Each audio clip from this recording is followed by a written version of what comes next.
duong constituencies bende ng'eny iye kanyo.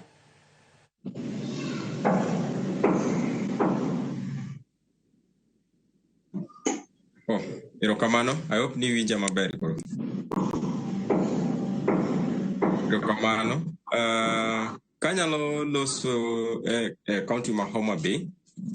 En adiera ne chien kacha ne wayudo prediction kata koro mar kor lwasi ni koth dhi chwe, koth maduong' manyalo kelo hinyruok ne jowa mang'eny. Kaka Homa Bay nwachako kawo precaution chakre sechego. Kendo kaka Kenya Red Cross nwayudo weekly kata koro mar kor lwasi mar juma ka juma. Koro ni kwa yudo to waoru ne jowa kuonde mopogore opogore, joma ni e dho nam, joma ni kuonde mani piny, WhatsApp groups wantiere ne ward admins mondo gike message ni ne jowa manyiso ni pile ka pile jowa chiwo kong'eyo ni koth dhi chwe kata koth ok dhi chwe. Odhi chwe kiwango machalo nade to ginyalo timo ikruok machalo nade. E kinde ni en adiera ni koth chwe kendo pile ka pile kichiew tiyudo ka either koth nyidho kata nochwe gotieno, yudo ka en gi kelo pogruok gik mopogore opogore. Kiwe mano ka koth ok ochwe kata korwa koni matek, yudo ka koth samoro chwe Kisii, Nyamira, Bomet, mago duto pong'o auche mabiro Homa Bay County.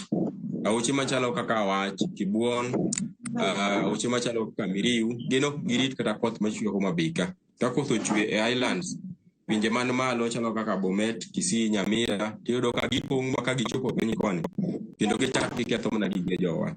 Omiyo sani jowa nyalo kawo precaution ka ng'ama ong'e ni odak gwenge mantiere piny kama ka koth obiro kata ka pi omuomo to nyalo donjo e utegi. Wakwayo ni giwuog kuondego gidhi kuonde mabet raised, kuonde manie gode ka gin ganyuola mantie kuonde man malo, kata ng'ato nyalo dhi kata e center. Okamano to nitiere evacuation center kata kuonde mag jot mwaseketo kuondego nikech wang'eyo wase identify kuondego mwaketo kuonde mag jot maber moseiki.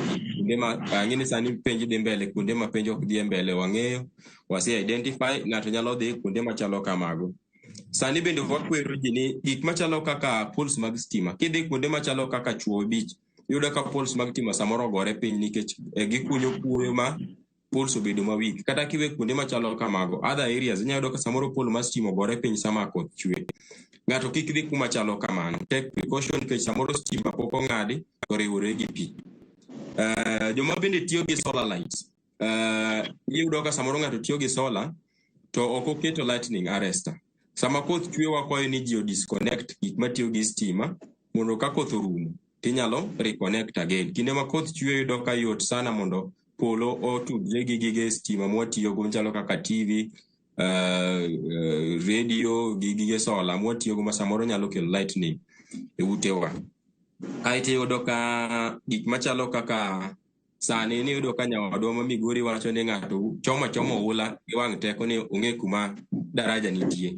Sani kineno ka ohula omuomo matek ma kata samoro kine daraja gi wang'i, chunga ma pi ang' dog chien mibed gadiera gi kamikale. Kik ng'ato dhi kama pi osemuomo mopong' thich.